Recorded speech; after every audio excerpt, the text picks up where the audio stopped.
What's up, guys? How's it going? It's Next Stone, making a video on camera. I'm not good at talking in front of the camera. I wanted to make sort of introduction video.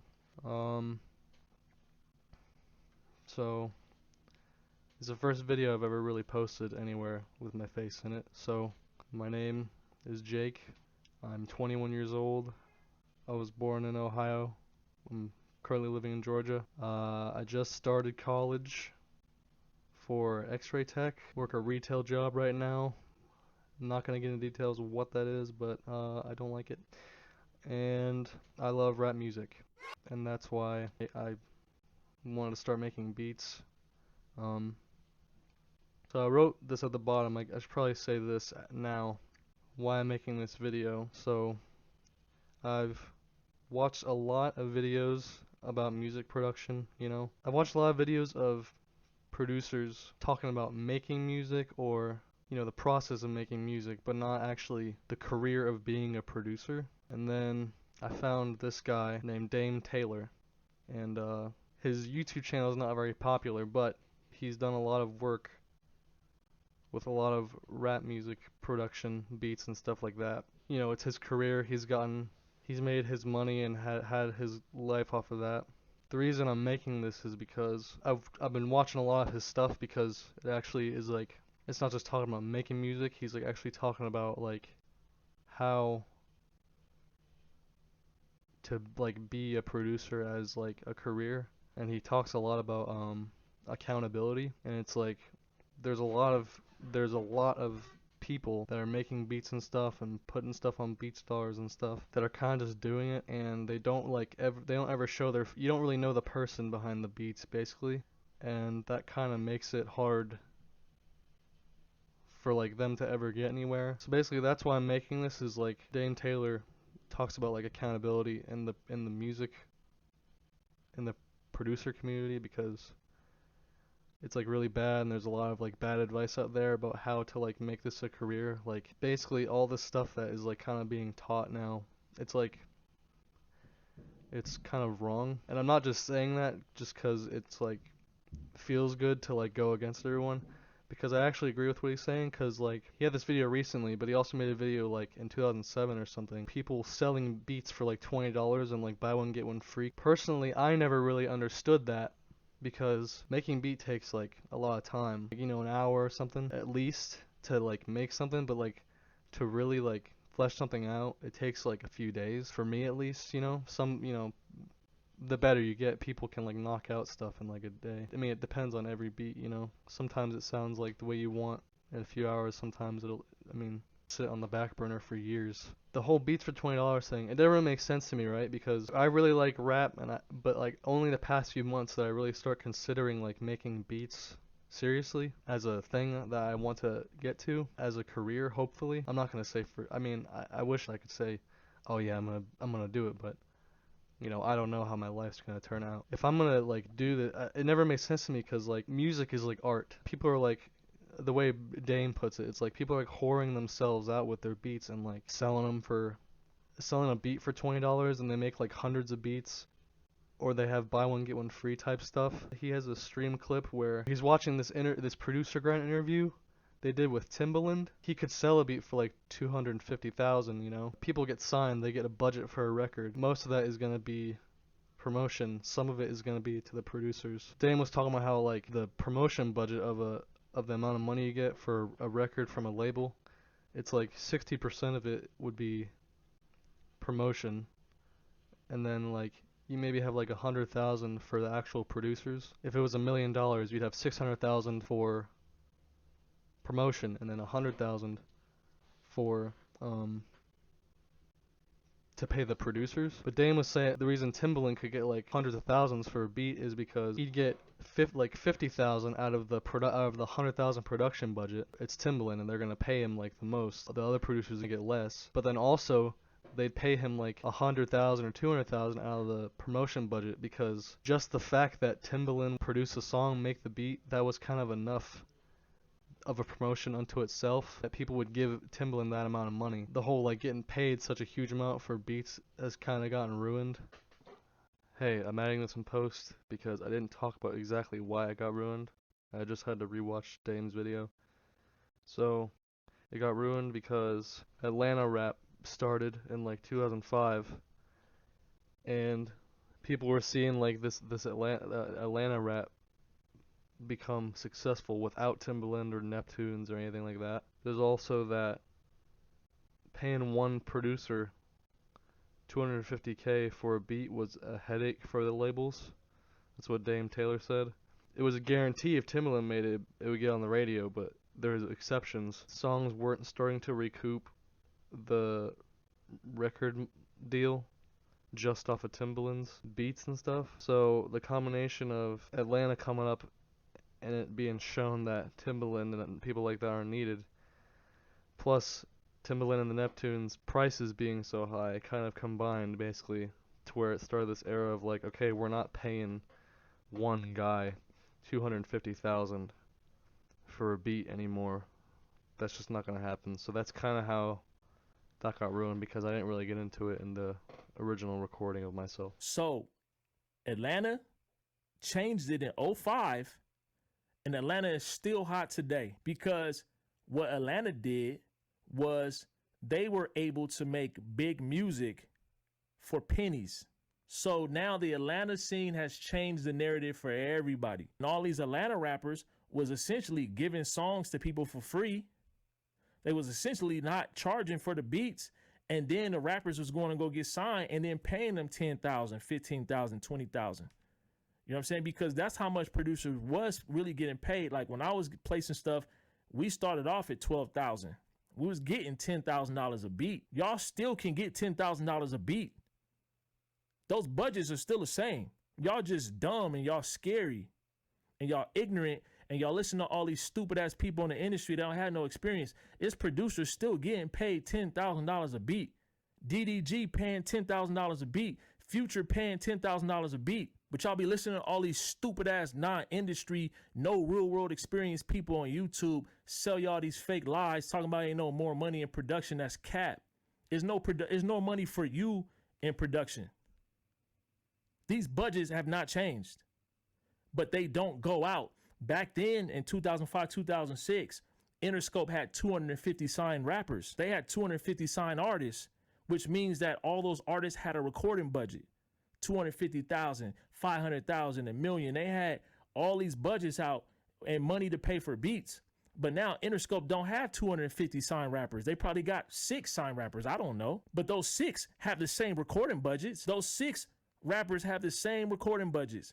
But the difference is the rappers is like, why the fuck would I pay you 15,000 when you selling beats on BeatStars for $25, bro?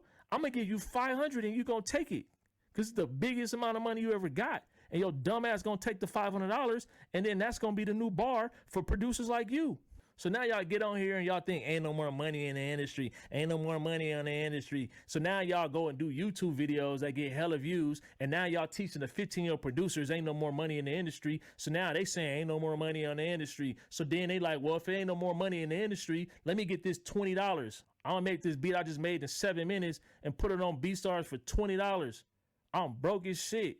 So let me do the calculation. So then you got somebody stupid like DJ Payne who go and do a video and pretty much tell y'all like, look, you can either work a full-time job and make $15 an hour for 8 hours and slave under somebody, or you can sell 8 beats and you can make $160 an hour for $20 a beat. So then y'all listen to that stupid garbage. A dude who lived way in Wisconsin,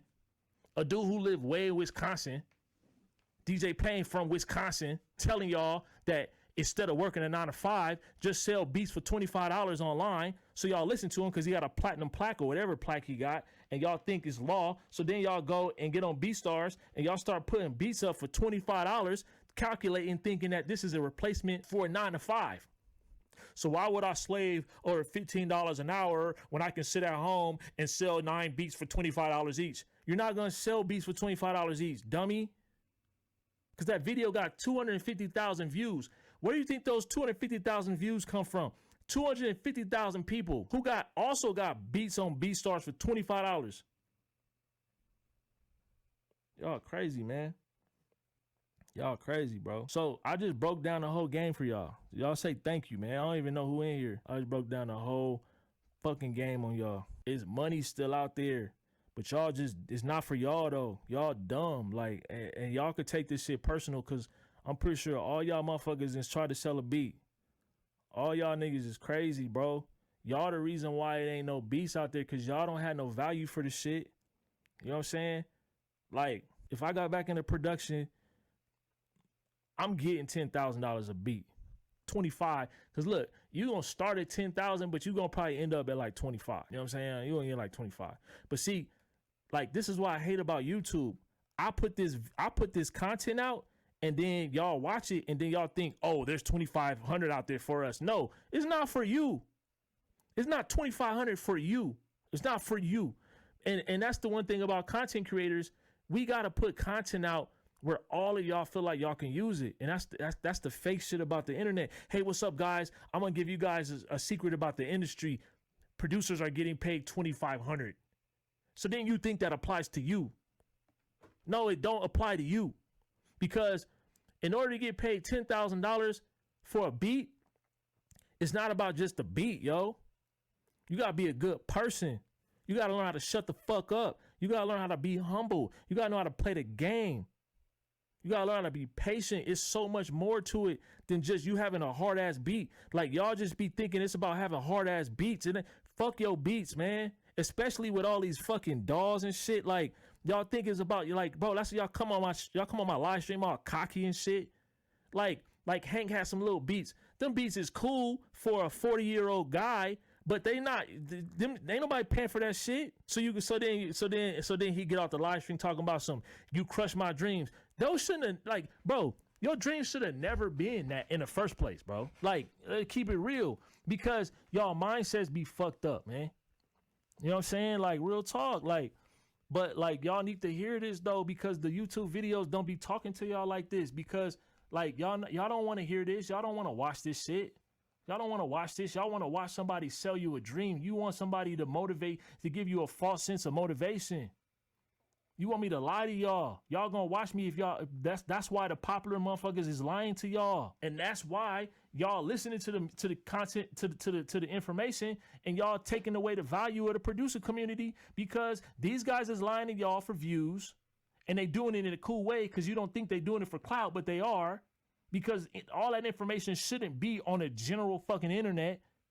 Because then if you tell 1 million people some shit, 100,000 gonna try this shit and it's not gonna work no more. So now y'all come to me thinking I'm about to do the same thing. I'm not gonna do that, y'all. Y'all tripping. I'm not about to do that. But at the end of the day, Timbaland is the fucking GOAT. And Timbaland is chilling. So the fact that he's chilling, don't be tripping off of it. Timbaland probably like, look, I'm not going unless it's Beyonce, Jay-Z, Justin Timberlake. Like, it's probably like 5 people he gonna work for. He probably gonna do some shit for Kanye, fucking Dr. Dre, Jay-Z, Beyonce, and Justin Timberlake, and fucking Ed Sheeran or something. Like, Timbaland not, like, just saying, like, he still fuck with the young, but like Timbaland in the clouds, and the fact that he still give his time to the young community is dope. Like, that shit fire. I don't even know if Timbaland got kids or not, but like, that's hard that he do that. But like, a lot of these older dudes don't take accountability for them being the reason why this shit is fucked up. You know what I'm saying? Like, and that's just what it is. So come on, bro. Ain't nobody gonna, y'all tell me who broke this shit down like this on YouTube. Who, where? Tell me. So I just broke down the whole game for y'all. Y'all say thank you, man. I don't even know who in here. I just broke down the whole fucking game on y'all. Thanks, Dane. There's also that like producers now are kind of like, there's producers that are like really good and like, but they're like the Beatstar thing, they're selling their beats for like $20. Like, you're taking this, you want to like get rich, you want to, the whole, I mean, to me, producing is like, yeah, I love the music, but like, if I'm gonna make this a career, I don't want to have like hundreds of people buying my beats for like 10, 20, $30. I want it to be a few people buying them for like hundreds or thousands. Like one artist, rapper, buying a beat for like, 1,000 or like 10,000 or something. 10,000 is a ridiculous number right now with the stage I'm in. But that's what you want to get to. You don't want to whore yourself out. You want an artist to actually like buy a beat or pay you a large amount for this piece of art that you worked on. You don't want to just like sell 1,000 things for a small amount. If you get into music as a career, you don't want it to just be like minimum wage shit. You want to like really like get, you know, what you consider rich, basically. That's part of the reason to make this video is because like I'm a very introverted person, and Dame talks about a lot when he was growing up in the industry and trying to like get in the industry. There wasn't really an internet. You had to kind of bring yourself out there. I had this idea that like this is the way like maybe I can start putting myself out there so that people know if they ever come to this channel or they see Next Stone, they like can like know who it is, and it's not just like some random entity. They don't think it's like some freak who doesn't brush their teeth or wash their ass ever. So that's two main reasons I made this. Because Dane talks about accountability, and this is a way to like be accountable, show who I am. If I ever really want this to be a serious thing, I gotta put myself out there. I can't just be anonymous. So hopefully that made sense. I'm gonna hope it does when I edit this. So I'm gonna get into the other two things. Music I like. The first song I remember hearing was my cousin Eric showed me this song. This song, Firefly by Owl City. That's like the first song I remember really listening to. But that doesn't have a lot to do with my taste now. When I first started really getting into music, what I remember is like I liked listening to EDM stuff on I really use SoundCloud a lot. Skrillex, dubstep, stuff like that. And at some point I started getting into trap music. Especially I watched a lot of this, I'm sure this channel called Trap Nation. That got me into trap, which then kind of got me into rap. And now I really, really love rap. And it's kind of funny because my parents were always against rap. Once I started getting to high school, they didn't really care. But yeah, I really like rap music. It's just always appealed to me. I really like, my favorite kind of rap is like, I recognize like the old school stuff, but I really like a lot of the new stuff that's like high energy and like headbanging stuff, just like really cool sounding like modern type stuff. And I think that's the kind of stuff I want to make. I want to like branch into other styles of beats and stuff, but like that's stuff I really like, and I really like sampling, and like rage type stuff is cool. I have an inspiration thing written right here. That'll probably help you with the kind of beats I like. Producers inspire me: Pierre Bourne. It's my biggest inspiration. Gotta be. I have this. I just got this recently. It came in the mail like a few days ago.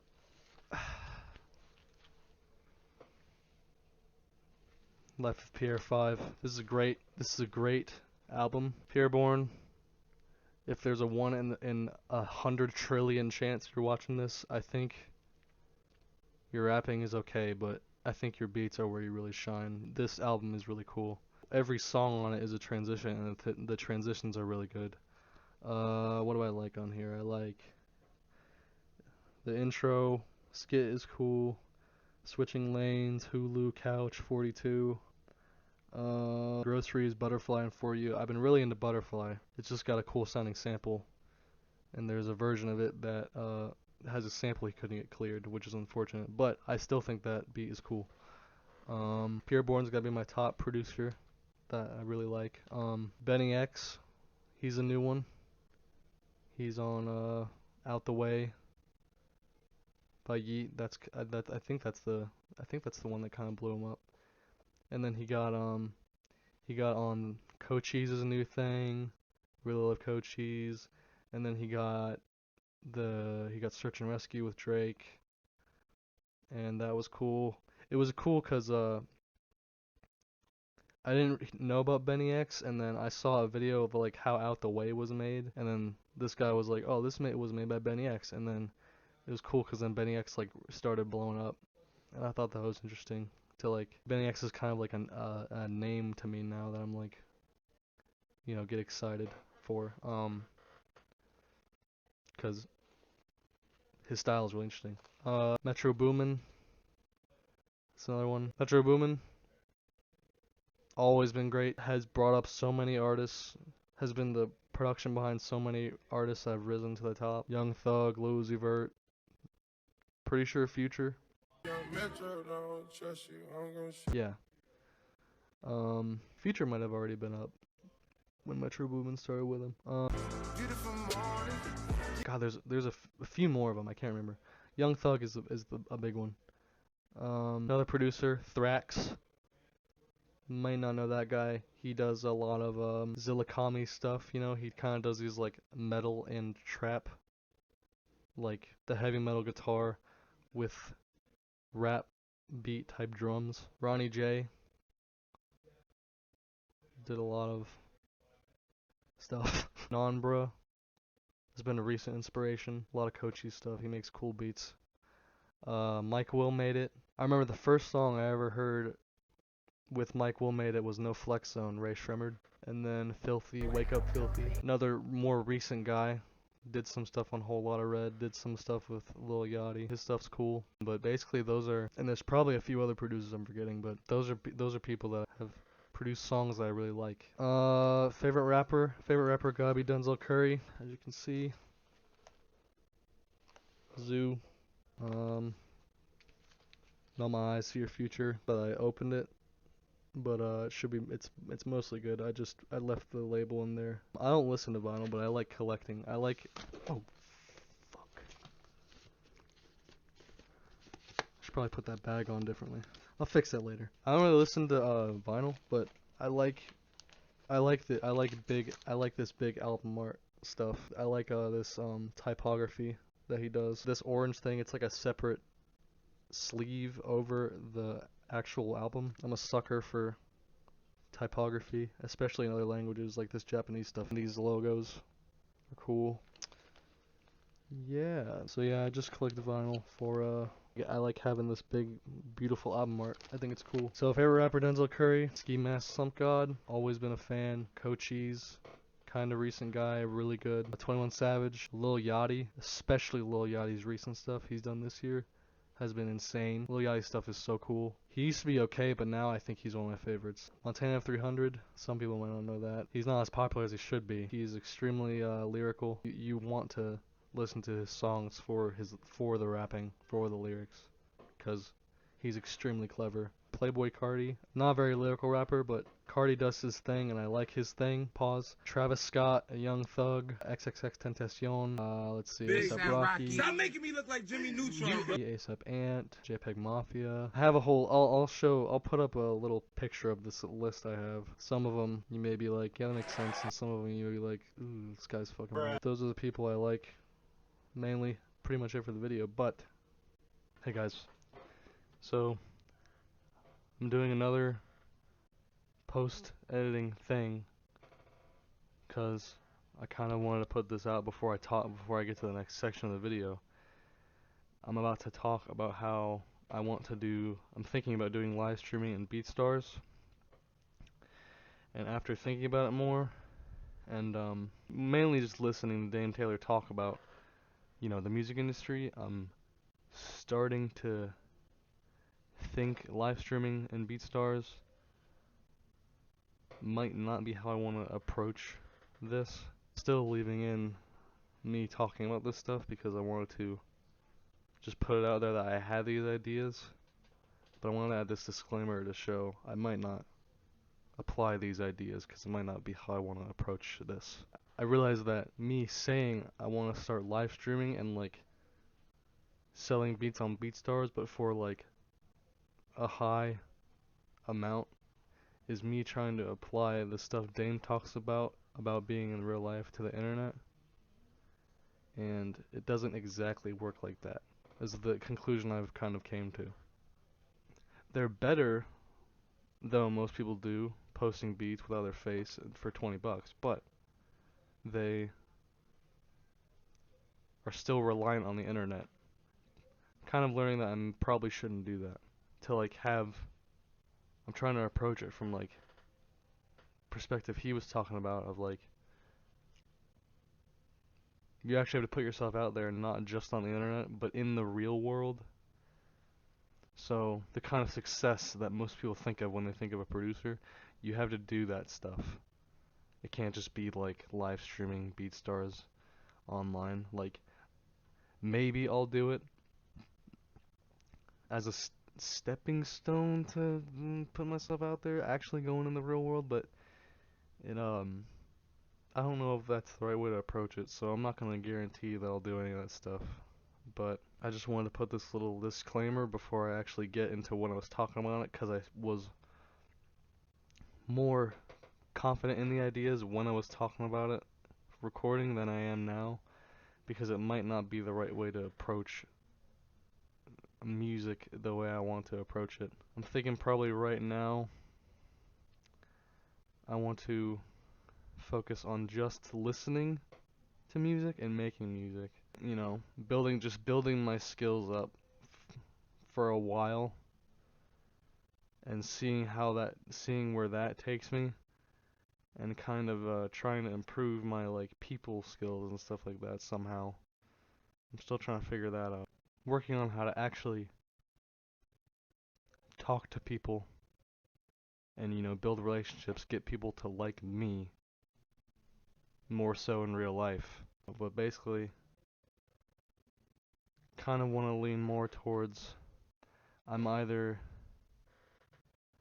gonna make music and like it and not make it in the industry type stuff, or I'm gonna do something a lot bigger and actually like try at least to put myself in the industry and see how that goes.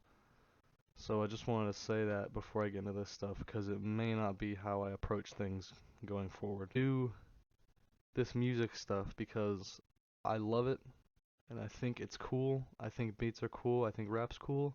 I'm either gonna do it because of that stuff, or I'm actually going to like go somewhere with it. I mean, which is what I hope to do. You know, I like to, you know, if I'm good and I love it and I have fun and I love the music, and I manage to actually, you know, build up my skills trying to learn how to interact with people, new people, better and more often, and get on placements and stuff to, you know, actually build something. You know, the money is gonna come anyways. So, you know, if I actually do all that, apply myself to the real world, actually put myself out there, and really work towards making good music and interacting with people to get into the industry instead of just relying on the internet, the money will come anyways. So I shouldn't really be worrying about the money. I should worry about actually building my skills, because that'll be worth so much more in the long run. I'm also putting this up because I'm thinking about starting streaming, making a beat, making a few beats, listening to stuff. I don't know how that's gonna go. I don't know if I'll ever do it. It's kind of like the whole idea I had was like putting my personality out there. Talent only gets you so far, and skill only gets you so far. If you're the most skilled, most talented producer in the world, the shit you make, it's like so new and interesting. But like you're a fucking asshole or a weirdo or a creep, no one's gonna want to work with you, no matter how good you are. Except in some, you know, extreme cases, but no one's really gonna like be with you in the long run if you're weird. I'm kind of like very introverted, don't really like talk much, but Dame Taylor came up, you know, he had to put himself out there in the real world. And I'm growing up with the internet. The thought of going out in the real world like he did is kind of hard for me right now, but I do want to get to that point. So this is kind of like a middle ground where it's like I'm still on the internet age, but I'm putting myself out there. That was kind of the idea I had. I do have a BeatStars. I don't have anything up there. Basically, I had this idea, putting beats up on BeatStars, right? Dame Taylor's against people selling beats for like so cheap, like, you know, whoring themselves out. So I kind of had this idea of like, I just put beats up on BeatStars for like 500, 1,000, really high amount, few hundreds kind of range. Nobody would probably buy them, but you know, I put them up no matter how bad they are. People would probably not buy them, at least for a while.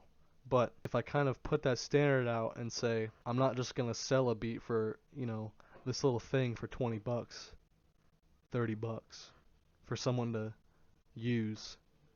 I'm not gonna have 100 people buying a beat for $10. I want like one, maybe 2 or 3 people to buy a beat and use it. It would be in a high price range so that if it's something that someone really likes and they want to use it, putting it up for like that kind of high amount. So that instead of like, if I get a sale on BeatStars, I'm not gonna be like, someone just bought my beat for 10 bucks or whatever. It'll be like, oh shit, someone just bought my beat for like $500. That's kind of serious. Like, someone is willing to give me that much money for a beat I made. Dame would talk about was like, people say that there's no money in like making beats anymore. People will say like, oh, you have to do all these little shit things to like make money, but the reason people aren't making money is because they're devaluing music in themselves by making like hundreds of beats and putting them up for 20 bucks each. Like, that's so stupid. Like, you have so much more success. You're gonna have more. You're gonna, if you take like having a beat up for a year, a few hundred people buy your beat for $10 versus having it up for a year and you get one sale, someone buys it for $500, $1,000. That, the one person buying it for that much signifies more than the other thing, because it's like this one artist is willing to spend this money to create like some sort of special like piece of art of like my beat plus their rapping or whatever. The chances of someone making something good is so much higher if it's one person buying my stuff for a few $100s than a bunch of people buying it for like 10 bucks. That was just my idea, was like getting a beat to sell for a few hundred would have a way higher chance of resulting in like a quality song, like rap song being made, than if I just sold like 100 people a $10 beat. It's like, what are those 100 people gonna do with that? Probably not a lot, you know. Plus, even if they all made a song, you'd have 100 songs out there with the same beat, and people would be like, "What the fuck is going on?" So these are just like the ideas I have, and maybe working with like smaller people. If there's a point where I really want to make this like a big thing, it's like I'm gonna have to, put myself out there in the real world. But like, I figured starting off, this would be a good way to start off, is like put myself out there on the internet where I'm kind of more comfortable. And then, people kind of will see me on the internet, and it kind of like, it might help me like do more stuff in real life. I think that's all I want to say. This video probably is boring, but I really don't care if it's boring, because I just wanted to like actually do this, because I kind of like got this idea and was like, man, this would be a good idea, is like, put myself out there a little bit, get my foot out the door type stuff. Of like actually showing my face and like being a person, because again, people who are really successful in anything, it's not about, you're not so much selling the product or whatever, or the creation. It's like you're kind of selling yourself, because that's how people work with, that's how you get people to really work with you and you get real success. So yeah, that's it. I'm gonna edit this. Yeah, that's it. Bye.